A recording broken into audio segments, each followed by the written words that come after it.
Good morning students, welcome to soldiers academy Sikar. Parts of speech में अपन ने noun, pronoun, adjective ये कर लिए थे। इनके क्वेश्चंस हैं वो भी सोल्व की थी, एक्सरसाइज सोल्व की थी और आई होप अच्छी तरह से समझ में आया होगा। जो न्यू टॉपिक अपना आज है, आज की क्लास में, वो है वर्ब। क्या है? वर्ब। देखिए, अमूमन छोटी क्लासों से अब तक पढ़ते आ रहे हैं कि वर्ब एक्शन सोज करने वाले वर्ड्स होते हैं। क्या होते हैं? एक्शन सोज करने वाले वर्ड्स होते हैं। लेकिन ऐसा नहीं है। जैसे मैं कुछ सेंटेंस लिख रहा हूँ तो वर्ब केवल डूइंग वर्ड्स या सोविंग एक्शंस नहीं है। केवल वर्ब है वो एक्शन को तो सोज करता ही करता है, एक्शन को सोज करता ही करता है। इसके बाद स्टेट यानी अवस्था को भी सोज करता है। वो मैं कुछ एग्जाम्पल के माध्यम से आपको समझाऊंगा कि कहाँ एक्शन हो रहा है और कहाँ पर स्टेट है। और पोजीशन, पोजीशन यानी मालिकाना हक। तो वर्ब का क्या काम होता है? Verb is the word which shows action, state and position. यानी वर्ब वो शब्द हैं जो किसी कार्य को, अवस्था को और पोजीशन यानी मालिकाना हक को दर्शाते हैं। मालिकाना या अधिकार जिसको बोलते हैं। अब देखिए, कुछ मैं एग्जांपल्स राइट कर रहा हूँ, उसके माध्यम से आपको क्लियर हो जाएगा कि वर्ब केवल एक्शन वर्ड्स ही नहीं है, डूइंग वर्ड्स ही नहीं है, वो स्टेट और पोजीशन को भी सोज करने वाले वर्ड्स हैं। राइट, चलिए देखते हैं। मैं कुछ सेंटेंस राइट कर रहा हूँ, ध्यान से। There is no need to write, write करने की एक बार जरूरत नहीं है। समझे पहले, क्लियर करें, राइट करने का टाइम दूंगा मैं आपको। जैसे सेंटेंस लिख रहा हूँ, she is writing a novel, she is writing a novel. Hari is washing clothes. Sita has या सी हैज, सीता लिख देते हैं, सीता हैज सम काउज। ठीक है। राम इज नॉट वेल, या आप कह सकते हैं कि Ram is ill. There are 4 sentences. आप देखिए कि जो फर्स्ट सेंटेंस है,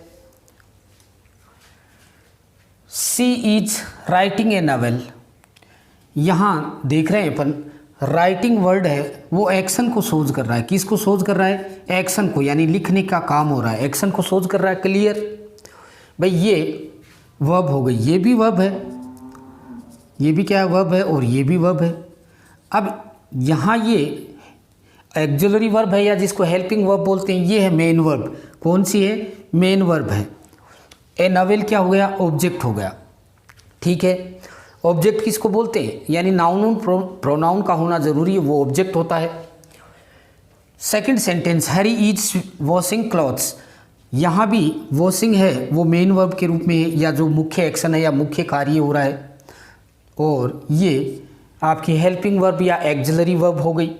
next sentence, Sita has some cows. ठीक है, ये ऑब्जेक्ट हो गया काउज वाला, सम काउज वाला। सीता यहाँ सब्जेक्ट हो गया, हैज यहाँ क्या है? एक्सिलरी है या मेन? यहाँ इसको अपन मेन में ही काउंट करेंगे। किस में काउंट करेंगे? मेन में। तो यहाँ क्या हो गया? Position. Ram is not well. देखिए, वेल का मतलब होता है स्वस्थ होना। ठीक है, ये सेंटेंस में वेल है, किसको सोज कर रहा है? स्टेट को सोज कर रहा है। किसको सोज कर रहा है? स्टेट को, क्योंकि ये वैसे एडजेक्टिव भी है, हो गया, क्योंकि ये नाउन को क्वालिफाई कर रहा है। और नाउन और प्रोनाउन को क्वालिफाई करने वाले वर्ब क्या होते हैं? वर्ड क्या होते हैं? एडजेक्टिव होते हैं। क्या होते हैं? एडजेक्टिव। तो ये वाला जो एडजेक्टिव है वो क्या सोज कर रहा है? स्टेट सोज कर रहा है। इसे ऊपर वाले sentence, Sita has some cows, इसमें क्या सोज हो रहा है? पोजीशन सोज हो रहा है। क्या सोज हो रहा है? पजेशन शोज हो रहा है। पजेशन का मतलब मालिकाना हक, कि सीता के पास कुछ गायें हैं। ऊपर वाले सेंटेंस किसको शोज कर रहे हैं? एक्शन को शोज कर रहे हैं। इट इज क्लियर कि verb shows action, state and position. कि वर्ब होती हैं वो डूइंग वर्ड्स होते हैं या एक्शन को शोज करने वाले वर्ड्स होते हैं। इसके साथ साथ बिसाइड्स एक्शन, यानी एक्शन के अतिरिक्त स्टेट और पोजीशन को भी शोज करते हैं। वो अपन ने इन 4 सेंटेंसेज में देखा। फर्स्ट में देखिए, सी इज राइटिंग, यहाँ काम हो रहा है, एक्शन हो रहा है। हरी इज वॉशिंग, दोनों सेंटेंस में एक्शन हो रहा है, तो मैंने आगे राइट कर दिया एक्शन। नेक्स्ट जो थर्ड सेंटेंस है, Sita has some cows, Sita has some cows, यानी पोजीशन मालिकाना हक है। और Ram is not well, Ram स्वस्थ नहीं है। इट मीन्स क्या हुआ? स्टेट आ गई। क्या हुआ? स्टेट आ गई। चलो बेटा राइट करो अब। हाँ अब राइट करो। Okay,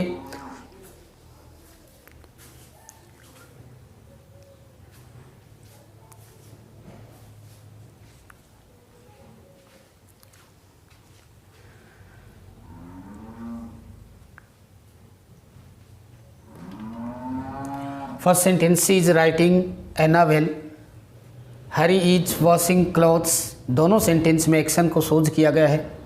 Sita has some cows, position को शोज किया गया है। और Ram is not well, state को शोज किया गया। अब क्लियर हो गया कि वर्ब होती क्या है। यानी वर्ब वे शब्द होते हैं, क्रिया वे शब्द हैं जो किसी एक्शन या कार्य के अलावा स्टेट और पोजीशन यानी अवस्था और मालिकाना हक को दर्शाते हैं। वो अपन ने इन सेंटेंस के माध्यम से क्लियर किया। अब देखिए वर्ब के कई प्रकार होते हैं, जैसे फंक्शन के आधार पे, ऑब्जेक्ट के आधार पे और चेंज के आधार पे। तो जो पहला अपन फंक्शन के आधार पे लेते हैं तो उसमें एक होती एक्सिलरी वर्ब। क्या होती है?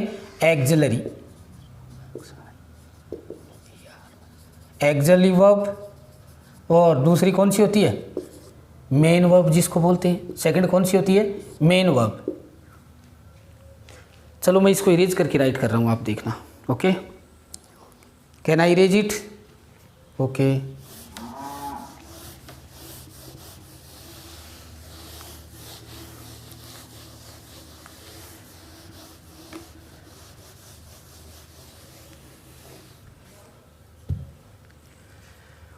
अपन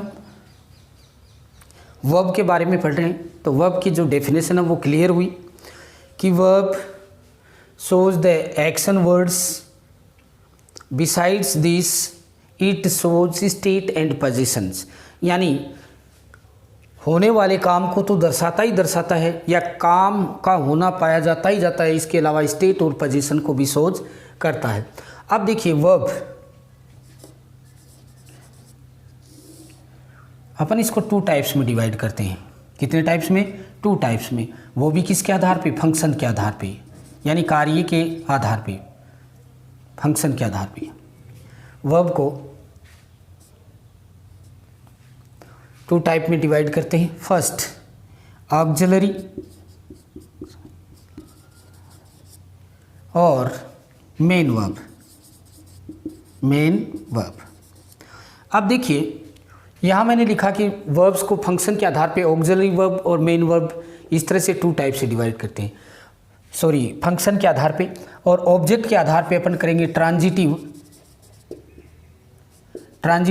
और इंट्रांजिटिव में, जिसको हिंदी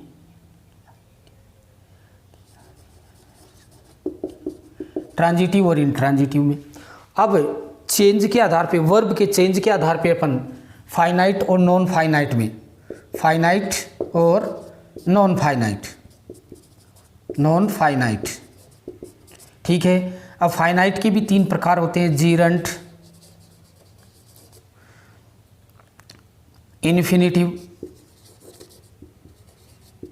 इन्फिनिटिव और पार्टिसिपल। अब देखिए कंफ्यूज होने की ज़रूरत नहीं है, चैप्टर को बड़े इंटरेस्टिंग ढंग से पढ़ेंगे ताकि आपके क्लियर हो जाए। पहले मैंने बताया वर्ब एक्शन, स्टेट और पोजीशन को शोज करता है। फंक्शन के आधार पे अपन ने इसको डिवाइड कर लिया 2 पार्ट्स में, ऑक्सिलरी वर्ब और मेन वर्ब। ठीक है। और ऑब्जेक्ट के आधार पे अपन ने ट्रांजिटिव और इंट्रांजिटिव में इसको डिवाइड किया, और चेंज के आधार पे वर्ब चेंज हो जाती है, उसके आधार पे फाइनाइट और नॉन फाइनाइट वर्ब में चेंज किया। और नॉन फाइनाइट में 3 प्रकार की वर्ब होती है, जीरेंड, इन्फिनिटिव, पार्टिसिपल। इन सभी के बारे में अपन इस टॉपिक में पढ़ेंगे। अब देखिए इधर ऑक्सिलरी वर्ब में आती है आपकी डू, डज। ऑक्सिलरी वर्ब को अपन हेल्पिंग वर्ब भी बोलते हैं। क्या बोलते हैं? Helping verb. हेल्पिंग वर्ब तो do, does, is, am, are, did, has, have, had, ये एक होती है एक्सिलरी वर्ब यानी हेल्पिंग वर्ब। मेन वर्ब में जितने भी जो एक्शन दिए दर्शाते हैं, क्या दर्शाते हैं? एक्शन दर्शाते हैं, उसको मेन वर्ब में लेते हैं। ठीक है, क्लियर कि भाई वर्ब को फंक्शन के आधार पे अपन ने 2 टाइप में डिवाइड किया। फर्स्ट ऑक्सिलरी या हेल्पिंग वर्ब बोल सकते हैं आप, और मेन वर्ब जो एक्शन दर्शाए जाते हैं वो सभी। अब देखिए क्या ऑक्सिलरी वर्ब मेन वर्ब का काम कर सकती है? Yes, it is depend on the sentence, context of the sentence, यानी सेंटेंस पर निर्भर करता है कि ऑक्सिलरी वर्ब मेन वर्ब का भी कई बार काम करती हैं। तो अपन देखेंगे और इसको क्लियर करेंगे। ठीक है, चलो राइट करें एक बार, ये राइट करें।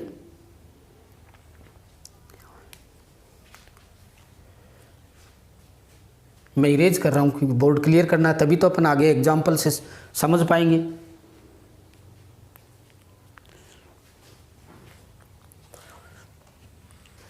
ये तो हो गया भाई, वर्ब हो गई। वर्ब के फंक्शन के आधार पे यहाँ पर ने डिवाइड कर लिया ऑक्सिलरी और मेन वर्ब। ऑब्जेक्ट के आधार पे ट्रांजिटिव, इंट्रांजिटिव, चेंज के आधार पर finite, non finite, non finite में जीरेंट, इन्फिनिटिव, पार्टिसिपल। अब एक एक करके हम सभी इन वर्ब्स के टाइप को पढ़ेंगे और क्लियर करेंगे। ठीक है,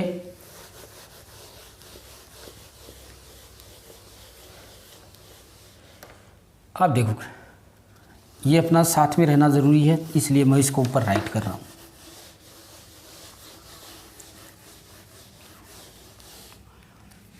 वर्ब अपन ने कौन कौन सी लिखी? ऑक्सिलरी, ऑक्सिलरी और मेन वर्ब, मेन वर्ब। ठीक है, अपन ने इधर लिखा do, does, did, do, does, is, am, are, was, were, did, has, have, had, और ये तो हुई ऑक्सिलरी या हेल्पिंग वर्ब। और मेन वर्ब में जितने भी जो एक्शन आते हैं। अब देखिए सेंटेंस, सेंटेंस में राइट कर रहा हूँ। Harry has written a poem. ठीक है, she did this work. Okay, third, she did not come. He has a new pen. ठीक है, देर आर 4 सेंटेंसेज। अब अपन एक्सिलरी और मेन वर्ब में देखेंगे। ठीक है, फर्स्ट सेंटेंस है Harry has written a poem. अब सेंटेंस का अपन देखते हैं रिटन।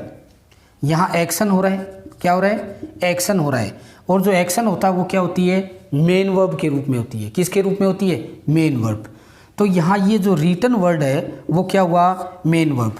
अब दूसरी वर्ब और अपने पास बच गई हैज, तो ये क्या हो गई? ऑक्सिलरी वर्ब हो गई। कौन सी वर्ब हो गई?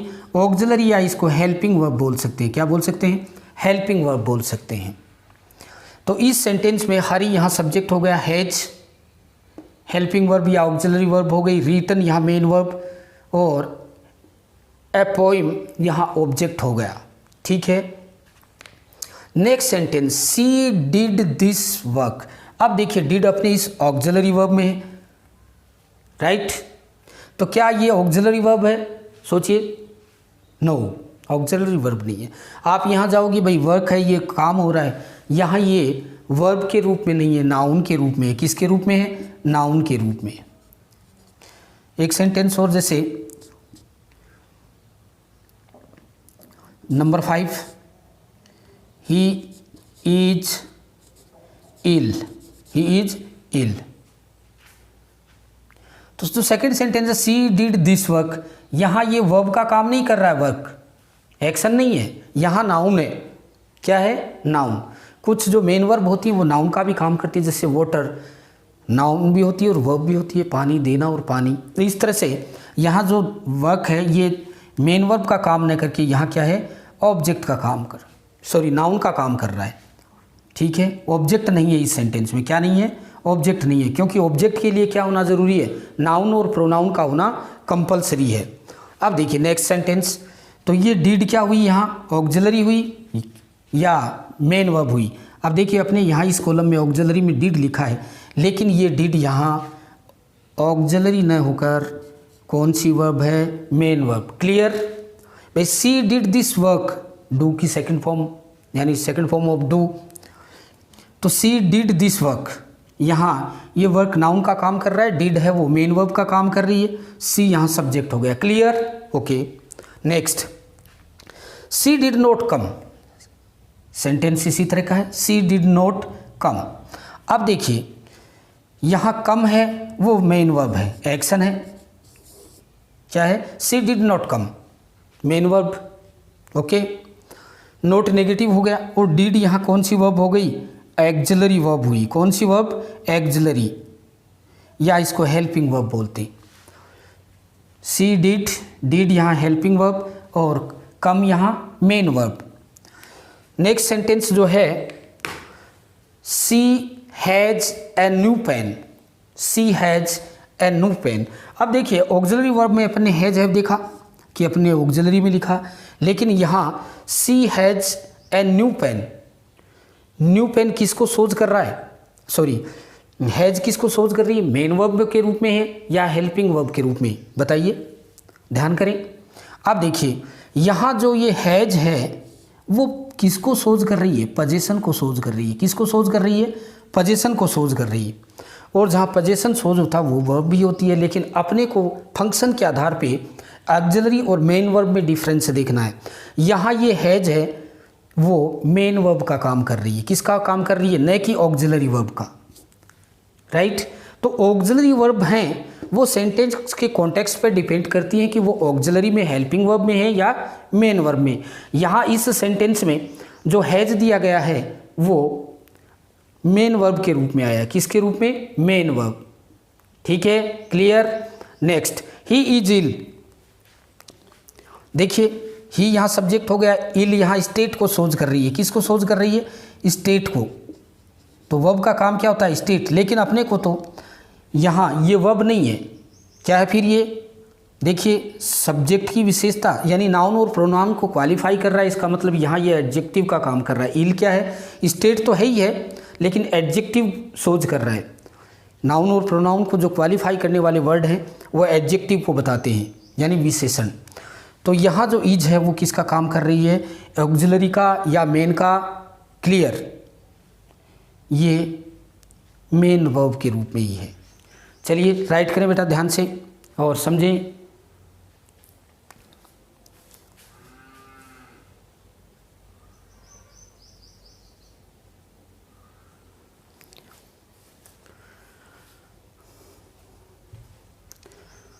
एक बार फिर से समझे बेटा। शुरू किया था अपन ने वर्ब को। वर्ब है एक्शन, स्टेट और पोजीशन, इनको सोच करता है। और फंक्शन के आधार पे अपन ने इसको डिवाइड किया कि ऑक्सिलरी वर्ब यानी हेल्पिंग वर्ब और मेन वर्ब में। जैसे do, does, is, am, are, was, were, has, have, did, ये ऑक्सिलरी वर्ब के रूप में होती हैं। लेकिन ये सेंटेंस से कॉन्टेक्स्ट यानी सेंटेंस में डिपेंड करता है कि ये ऑक्सिलरी वर्ब का काम कर रही है या मेन वर्ब का काम कर रही है। अपन ने सेंटेंस राइट किए, Hari has written a poem, यहाँ एक्शन को सोच कर रहा है, मेन वर्ब हो गई। Okay. Second sentence, she did this work, did यहाँ अपन ने ऑक्सिलरी भी में दर्शाया, लेकिन यहाँ ये डिड किसका काम कर रही है, मेन वर्ब का, और वर्क है यहाँ नाउन के रूप में है, ऑब्जेक्ट नहीं है इस सेंटेंस में, क्योंकि ऑब्जेक्ट में नाउन या प्रोनाउन होना। अच्छा चलो, दिस वर्क ऑब्जेक्ट तो है ही है, नाउन है, और इससे पहले जो डिड है वो मेन वर्ब का काम कर रही है, न कि हेल्पिंग वर्ब का। Clear. She did not come, इसमें जो डिड है यहाँ वाला डिड मेन वर्ब का, और यहाँ जो है हेल्पिंग वर्ब, क्योंकि कम यहाँ क्या है, मेन वर्ब का काम कर रही है, एक्शन हो रहा है। ठीक है। He has a new pen, he has a new pen. अब देखिए, हैज़ यहाँ किसका काम कर रहा है, पोजीशन को सोच कर रहा है। किसको सोच कर रहा है, पोजीशन को सोच कर रहा है, और पोजीशन को सोच कर रहा है, तो यहाँ जो वर्ब आई है वो मेन वर्ब का काम कर रही है। किसका काम कर रही है, मेन वर्ब का। इसी तरह जो लास्ट एंड फाइनल सेंटेंस अपन ने ही इज, इल है, वो स्टेट यानी एडजेक्टिव को सोच कर रहा है, और इज यहाँ मेन वर्ब के रूप में है। चलो राइट करो।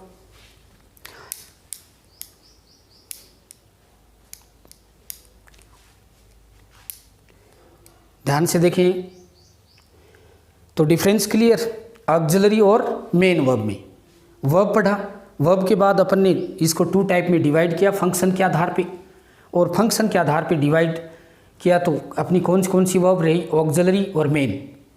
हाँ, कुछ सेंटेंसेज में ऑक्सिलरी वर्ब है वो मेन वर्ब के रूप में भी होती है, जैसा कि एग्जांपल अपन ने देखा, she did this work, this work यहाँ नाउन हो गया या वर्क नाउन हो गया, और डिड क्या है, मेन वर्ब का काम कर रही है। लेकिन जो थर्ड सेंटेंस है इसमें डिड किसका काम कर रही है, ऑक्सिलरी वर्ब का। नेक्स्ट में हैज है, he has a new pen. ठीक है, हैज यहाँ मेन वर्ब का काम कर रही है। इस तरह से ऑक्सिलरी और मेन वर्ब में डिफरेंस क्लियर। चलिए जी, मैं इसको इरेज कर रहा हूँ, राइट फास्ट। यदि कोई आपको डाउट हो, कहीं कन्फ्यूज़न हो तो कमेंट में ज़रूर भेजें, और कमेंट और लाइक ज़रूर दें, ताकि नेक्स्ट नोटिफिकेशन आपके पास जल्दी पहुँचे और ज़्यादा से ज़्यादा आपका टॉपिक का क्लियरेंस रहे। एग्ज़ाम की दृष्टि से हर पॉइंट को ध्यान से पढ़ना ज़रूरी होता है। Okay, thanks.